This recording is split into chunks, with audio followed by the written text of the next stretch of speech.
The Mouse That Roared. Steve Morris was not a typical child, but when you're 9 years old, the desire to be typical is very strong.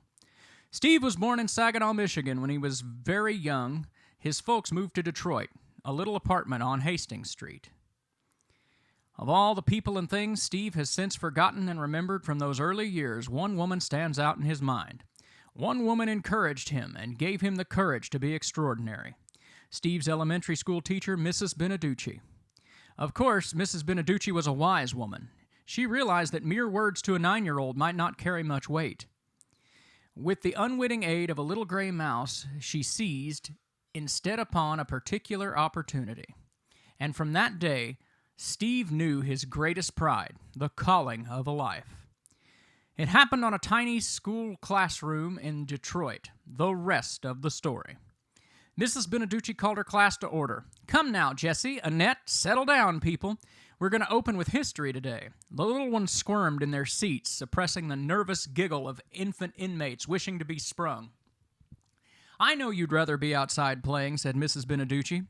"It's a lovely day, but if you learn nothing in life, all you'll ever know how to do is play." The teacher gave a sympathetic half-smile.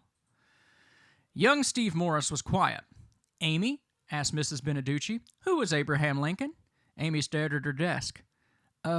He had a beard." The class collapsed with laughter. "Steve Morris," said the teacher. "Same question." "He was the 16th President of the United States," came the answer, solidly, without hesitation. The class was silent once more. Steve's problem was not the answers. He had them all. In fact, little Steve also had a rather remarkable gift. But answers to questions would mean nothing in themselves unless Steve could be made to realize just how important that gift really was. "All right," Mrs. Beneducci continued. "Abraham Lincoln was our 16th president. He was president during the Civil War." Then she stopped, as though she were listening to something. "What's that?" asked the teacher, half to herself. "Who's making that noise?" The puzzled classmates looked at each other. Steve sat quietly. "I hear something like scratching. It's very faint," said Mrs. Beneducci. It sounds like a mouse." The little girls screamed. Some stood on their chairs with the speed of ascending lightning. "Calm down, everyone," said the teacher. "It's nothing to get excited about. Steve, will you help me find the poor little creature?" Steve sat upright in his chair, brightening considerably. "Okay," he said. "Now everybody be quiet." In the sudden stillness, Steve cocked his head, hesitated for a moment, and pointed slowly to the wastebasket. "He's right over there," said Steve proudly. "I can hear him." And so he was, a frightened little gray mouse that had been rummaging beneath the waste paper, hoping to go undiscovered.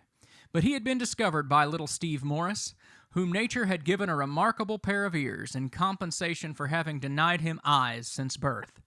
So the class settled back in business, and the little gray mouse became a mascot. In the heart of small, unsighted Steve, a pride was born, and that pride is still with him. After the incident, Mrs. Beneducci would continue to encourage the talent that the whole world now knows and respects, and she always reminded Steve of the little gray mouse that once made its home in a wastebasket. By accident? In time, the marvelous ears of Steve Morris gave popular music something to be proud of. A singer, composer, musician, producer with 5 Grammys in 1975. 17 gold singles, 4 gold albums, 4 platinum records. For once upon a time, the little gray mouse roared, gave a small boy confidence in what nature had given him, and Steve Morris, from the time he was 10, for his gifted ears, was never known as anything but little Stevie Wonder. And now you know the rest of the story. Good day.